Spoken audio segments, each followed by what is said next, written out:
perguntas que as pessoas queriam fazer para você, Ravi. É isso mesmo. Estamos aqui para isso. Vamos lá. Então vamos lá, Ravi. Eu quero já começar com uma pergunta muito fácil, muito simples, mas que talvez seja uma grande dúvida para as pessoas. A Kabbalah, ela é para todo mundo? Quem deve praticar a Kabbalah? O que é a Kabbalah? Para que ela serve? O que ela me acrescenta na minha vida? Para que serve a Kabbalah? Ok, uma pergunta de cada vez. Vamos lá. Começar primeiramente o que é a Kabbalah.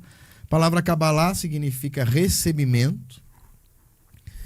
E como o próprio nome sugere, ela é a herança interpretativa cabalística dos nossos mestres e ancestrais, os chamados Mekubalim. Nós não gostamos de usar esse nome para nós. Nos dias de hoje, alguém se identificar como um Mekubal é um pouco de arrogância. É um pouco de arrogância, né? Vai um pouco além do que de fato somos. Somos cabalistas no sentido de estudiosos da Kabbalah, né? Não chegamos a ser Mekubalim no sentido de aqueles que obtiveram as revelações, né? Essa tradição recebida dos nossos mestres do passado são revelações que eles obtiveram diretamente do divino, vamos dizer assim, de uma interpretação no 4º nível da Torá. A Torá é interpretada em 4 níveis, como a gente já conhece. Não só em 4, mas nos 4 principais níveis, que seria o nível literal, que nós chamamos de Peshat, ou Pishat, alguns chamam de Pishat, ou Peshat. Remes, que é o nível comparativo, homilético, que a gente utiliza quando, por exemplo, a gente compara um texto da Torá com um texto do Tanar, vai para o Midrash, vai para o Talmud, e vai para a Mishnah, né? Mas também é um nível simbólico, o que a gente pode obter da simbologia também entra em Remes, tá? O nível Drash, que é o nível moral, é aquilo que a gente pode trazer para a vida. O que esse texto está falando com a minha alma? O que esse texto está falando com a minha vida? O que isso me transforma? Já no nível Sod, que é o 4º nível, é o nível esotérico, com S, né? Quero explicar o que é esotérico. A palavra esotérico, ela significa aquilo que é ensinado para os iniciados, para os que estão dentro, para um grupo de discípulos. Ela fala dos pequenos e dos grandes mistérios. Já a palavra exotérico com X, que quase não é usada, mas existe no português, é aquilo que a gente ensina para todo mundo. Então, o judaísmo durante muito tempo entendeu que o nível exotérico com X é o nível que se deve ensinar. O nível Peshat, o nível Remes e o nível Drash. O nível Sod, inicialmente, era ensinado só para os discípulos iniciados nas ordens iniciáticas de nossos sábios. Muitos desses conhecimentos foram também trazidos nas ordens iniciáticas do passado, do Antigo Egito, na Antiga Grécia, na Babilônia, na Pérsia. E muito disso se traduz naquilo que chamamos hoje de Kabbalah. Então a Kabbalah, ela vai trazer essa tradição esotérica com S, essa tradição mais mística, essa tradição mais oculta daquilo que se pode obter, por exemplo, da leitura da Torá. E quando a gente entra no nível Sod, a gente entra em várias vertentes que a Kabbalah vai me sugerir como ferramentas dentro das variadas correntes, né? Mas dentro das variadas correntes eu tenho ferramentas dentro da Kabbalah. Uma das principais que muita gente usa é a gematria, ou gemátria, como alguns gostam de dizer, né? Parece que tem uma coisa assim, dentro de judeus emergentes e por influência, acho que é nazi, tornar as palavras paroxítanos, né? Aí fala talit, né? Proparoxítono, na verdade, na terceira, né?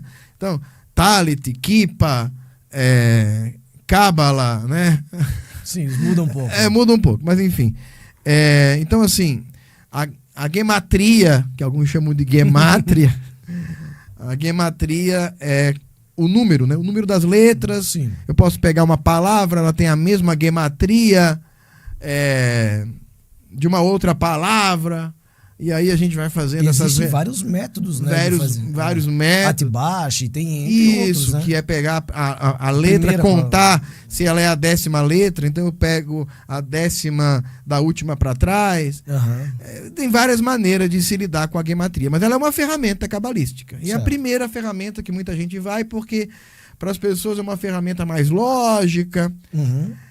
Só que a gematria também ela é complexa, porque se eu encontrar um número coincidente com uma palavra, então aquilo significa aquilo, e às vezes a palavra que tem a mesmo valor numérico pode ser uma palavra antagônica, então isso acaba dando muita margem, né? Agora, dentro de outras ferramentas, existe a Kabbalah no sentido Sod, que é o que está acontecendo nos mundos superiores enquanto está acontecendo no mundo físico. Essas seriam as letras brancas. As letras brancas. Que todo mundo fala, mas ninguém sabe o que são essas letras brancas. Então, por exemplo, enquanto estamos aqui conversando no mundo de Asiá, no mundo físico, no mundo que eu chamo de aparente realidade, o que está acontecendo no plano de Yetzirah? Enquanto a gente está aqui em Asiá. Que energias nós estamos emanando e recebendo, que camadas egregóricas, que entidades egregóricas, que anjos, por exemplo, estão aqui, que forças estão operando aqui no nível energético, vibracional da realidade. Que no nível informacional, no plano de Beriá, o que está acontecendo aqui também. Enquanto fazemos aqui, no mundo de Beriá, o que estamos criando, né? O que estamos transmutando e transformando no mundo operacional da palavra, onde reina a palavra e o verbo. O que está acontecendo lá nesse hemisfério? E o que estamos trazendo de Atzilut, né? Atzilut está acontecendo tudo, né? Tudo está em Atzilut, no mundo das emanações. Então essa é uma outra forma de se explorar o nível Sod da Torá. Outra forma da gente entender o nível Sod da Torá é que o nível Sod da Torá também está subdividido em 4 partes, né? Então, a Kabbalah literal, né? O Peshat de Sod. A Kabbalah... Ela é subdividida ainda nesses planos superiores. Nos planos superiores, por exemplo, eu vou lá ler na Kabbalah que aquilo que Yaakov enviou a seu irmão eram anjos. Certo. No plano de Peshat, eu posso ler assim ou não. Porque a palavra malar significa mensageiro. Posso ler anjo, posso ler mensageiro humano. A Kabbalah, se a Kabbalah fala, ele enviou anjos, no nível literal de Sod, são anjos de verdade. São anjos. Mas no nível simbólico de Sod, esses anjos podem ser metáforas, mesmo dentro da Kabbalah. Que pode ser uma energia, que pode ser um pensamento, um psiquismo. Ou seja, eu estou no nível remes de Sod. No nível moral de Sod, no nível drash de Sod. Bom, não importa se é um psiquismo, se é um pensamento, ou se é um anjo literal. Mas o que podemos fazer com isso? O que podemos entender com isso, né? Certo. E o Sod de Sod é o mais misterioso, é o mistério dos mistérios, né? Que seria algo muito mais que só os Mekubalim foram capazes de discernir, vamos dizer assim, que é a verdade por trás do véu que a gente não conhece. Tá. Então, a forma que se usa a Kabbalah dentro da Torá, ela é muito variada. E ela pode dar margem para uma série de interpretações, e é importante que toda a interpretação cabalística, assim como o Peshat advém do texto literal, assim como o Remes advém de textos que eu posso utilizar simbologicamente, ou mesmo homileticamente, né? Eu posso utilizar isso. Também na Kabbalah eu tenho que prestar atenção, porque as obras cabalísticas de base, que são principalmente o Zohar, o Bahir e o Sefer Yetzirah, que são as 3 obras canônicas da Cabala judaica, são os alicerces. Certo. É dali que deve tudo se originar. Porque existe toda uma coletânea cabalística, de obras cabalísticas consideradas apócrifas. Eu não estou dizendo que elas não servem, elas servem. Mas para que eu me mantenha dentro da Cabalá judaica, mesmo as obras supostamente apócrifas, elas também precisam se sustentar nas obras canônicas.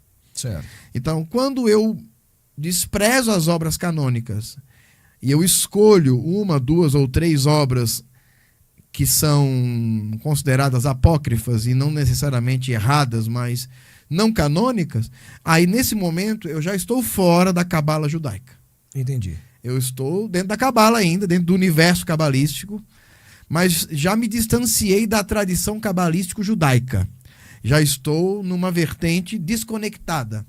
Entendeu? Então, por isso que o estudo da cabala, ela requer iniciação, ela requer profundidade, ela requer maturidade espiritual, porque senão ela pode ser um trampolim, por exemplo, para avodazará, certo, para a idolatria. Pode ser um trampolim para o abandono da fé judaica, com aquela ideia de que agora eu tenho a Cabalá, para que eu preciso de religião? A gente precisa de uma âncora para trabalhar com a Cabalá. Você tem que ter uma âncora. Tem que ter uma âncora. Você tem que saber de onde você veio, para onde você vai e aonde você tem que retornar. E aonde você quer chegar. Exato. Né? Então, assim, a Cabala, ela é um universo, assim como o próprio texto Peshat é um universo. Dentro do próprio texto Peshat, a gente tem interpretações, você imagina dentro de algo tão sutil quanto é a Cabalá. Então, a Cabalá é um nível mais sutil. E aí eu costumo dizer que quanto mais sutil, quanto mais rarefeito de sustentação uma vertente mais eu tenho que me precaver. Né? Então a gente costuma dizer que a Cabalá ela equivale ao Pardês, o Pardês que é a própria junção das quatro palavras, Remes, Drash, Remes, Peshat, Remes, Drash, Sod. Mas também é o pomar, então quando a gente entra nesse pomar, a gente entra dentro desse paraíso, do paradise da Cabalá, que é a iluminação, e aí a gente tem os quatro sábios, né, que um se tornou sábio, o outro se tornou idólatra, outro morreu e outro ficou louco. Tá? Então essas quatro coisas podem acontecer. Quem estuda a Cabalá com os nossos mestres, quem estuda a Cabalá com a fundamentação das obras cabalísticas, que precisam estar em conexão com as outras três camadas, com o nível Drash, com o nível Remes e com o nível Peshat da Torá, esses costumam adquirir sabedoria. Os que brincam com a Cabalá, como um aprendiz de feiticeiro lá da fantasia do Disney, né, que entram na fantasia, então esses costumam se perder. E aí vão para os mais diversos caminhos. Então, a instrução, e eu sei que isso pode parecer, está tentando me alienar, para eu não ir. Não, não é isso. Não. O judaísmo atualmente, desde do surgimento da Hassidut, lá no fim do século XIX, entende que o mundo precisa da Cabalá. Mas ele continua precisando dos mestres.